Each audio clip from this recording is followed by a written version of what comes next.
আসসালামু আলাইকুম বন্ধুরা, দেখতে পাচ্ছ আজকে আমরা একটা জায়গায় এসেছি। তো জায়গাটা দেখতে পাচ্ছ, এই জায়গাটাকে টিকলির চর বলে আমরা চিনি। সবাই তো বলে টিকলির চর। এখন এই পাটটা কি বলে টিকলি চরে, ওই পাটটা কোন মানে চর বলে জানি না।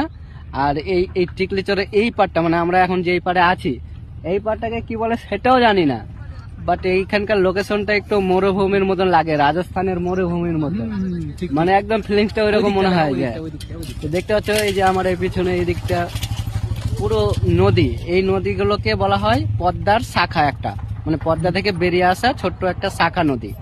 তো এগুলো যখন বর্ষার টাইম হয় তখন প্রচুর পরিমাণে এগুলো নিয়ে জল জমে যায়, মানুষ যাতায়াত করতে পারে না। এখন বর্তমানে দেখতে পাচ্ছ যে নৌকাগুলোকে সারিবদ্ধ করে রেখে দেওয়া হয়েছে, যে ওটার ওপর দিয়ে মানুষ পারাপার করছে, এই পার ওই পার যা আশা করছে।